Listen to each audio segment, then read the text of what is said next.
So how do you know what the market wants? Like, what are you doing to track that actual statistics of what, and how you actually understand what the market wants? Because I think a lot of people will say, oh, I had this conversation with this person. I had a conversation with my mom. My mom says this, she gets that target customer, that target market. Therefore, that's what she wants.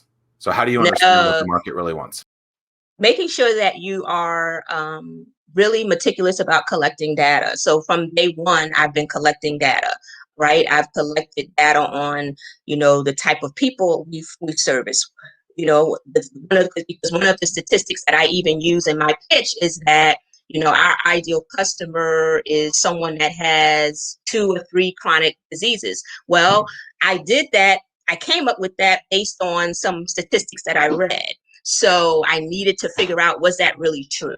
So in the beginning, it's all hypothetical, right? You don't really know if your hypothesis is true. So you got to go out and collect data to see if what you're really saying is correct. And it comes to find out that, yes, the people that we serve will have about 2 to 3 chronic diseases. That's why they can't travel by themselves or be left alone. The next thing was talking to your actual clients, getting people to pay you for a service and finding out exactly what they think of your service. So I'm always open to feedback, even from my drivers, my companion drivers. I always ask them, we have meetings, and I just tell them, just tell me what you think. If there's new technology that I'm using, I deploy it to a few, let them play around with it and give me feedback, even from the customer's perspective. So it's all about collecting key data and having conversation, not just talking to your mom or your dad about, how great your business, or your friends. Like, my friends really don't know what I do. They have really no idea. So because I never look to them for that. I want the real feedback, the honest feedback that you can only get from a stranger that has no reason to lie to you. Right. No, that's so important. And again, that is another key element to starting a successful business. You have to be open to that. You cannot take offense to things that aren't good news or things that you may not want to hear. It's all about strengthening your business and moving forward. One of the things that you touched on that I'm curious about in terms of, who do you see as your client? Is your client the person that you pick up and are driving, or is it the children of the parents that you're driving around? What is that split in terms of your customership?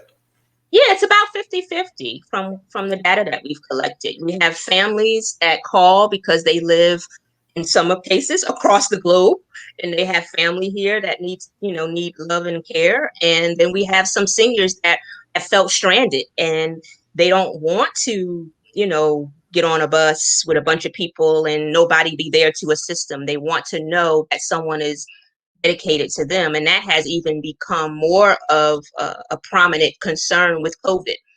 So we started getting calls once, we kind of went through that third phase where doctors were starting to see patients again and things like that. A lot of seniors started calling because they said, well, I don't want to get on a crowded van or shuttle bus. I don't want to get on the public transportation.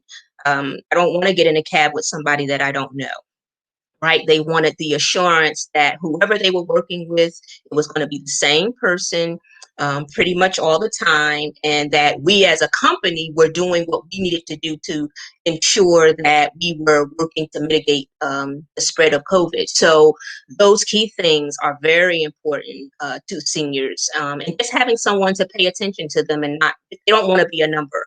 They're very much into customer service. So you got to know what your customer and clientele what their expectations are of when they're doing business.